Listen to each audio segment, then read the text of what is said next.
14 घंटे बेहोशी, BP low. Amitabh Bachchan को जब मृत घोषित किया गया, ओटी के बाहर जया बच्चन पढ़ रही थी हनुमान चालीसा। अमिताभ बच्चन को कुली फिल्म की शूटिंग के दौरान भयंकर चोट लगी थी, जिससे उनकी जान पर बनाई थी और उन्हें क्लिनिकली मृत घोषित कर दिया गया था। जया बच्चन ने उनके ठीक होने के लिए प्रार्थना की और उनकी ताकत बनी रही। अमिताभ बच्चन को कुली के सेट पर गंभीर चोट लगी थी। जया बच्चन ने पति के लिए अटूट समर्थन दिखाया। अमिताभ को चिकित्सकीय रूप से मृत घोषित किया गया था। अमिताभ बच्चन को कुली के सेट पर लगी थी चोट।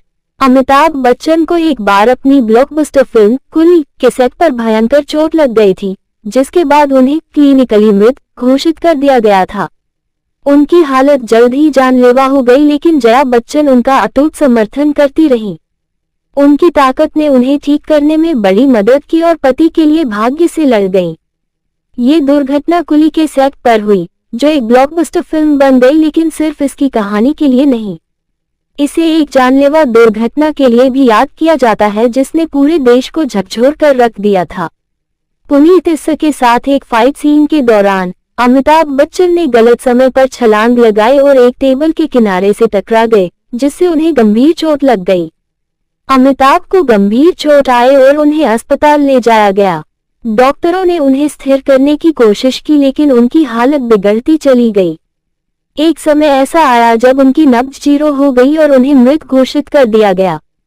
ये खबर तेजी से फैली, जिससे उनके करीबी दोस्त राजीव गांधी सहित उनके दोस्त और आम लोग तक बहुत चिंतित हो गए। देश भर में उनके फैंस ने उनके ठीक होने की प्रार्थना की। कुछ ने उपवास किया, जबकि कुछ चमत्कार की उम्मीद में नंगे पैर पवित्र स्थलों पर चले गए। अमिताभ बच्चन को मृत बताया गया था। सालों बाद सिमी ग्रेवाल के साथ एक इंटरव्यू में अमिताभ बच्चन ने चिकित्सकीय रूप से मृत घोषित किए जाने के भयानक अनुभव के बारे में बताया। उन्होंने बताया कि दुर्घटना के कारण उनकी आंत में गंभीर चोट लग गई थी, जिससे वे कोमा में चले गए थे। सर्जरी के बाद उन्हें बॉम्बे ले जाया गया, लेकिन जब टांके टूट गए तो मुश्किलें पैदा हो गईं, जिसके लिए एक और ऑपरेशन करना पड़ा। इस दूसरी सर्जरी के बाद वे 12-14 घंटों तक बेहोश रहे। उनकी नब्ज लगभग बंद हो गई और बीपी डाउन हो गई। उस समय डॉक्टरों को लगा कि वो उन्हें शायद ही बता पाएं। अस्पताल के अंदर गंभीर स्थिति के बावजूद जया बच्चन ने उम्मीद बनाए रखी। कहा, केवल प्रार्थना करें। सालों बाद सिमी ग्रेवाल के साथ रेंडेजवस पर उन्होंने हनुमान चालीसा पढ़ने के बारे में बात की थी। जब डॉक्टर उन्हें पुनर्जीवित करने के लिए बेताब थे, तो उन्होंने अचानक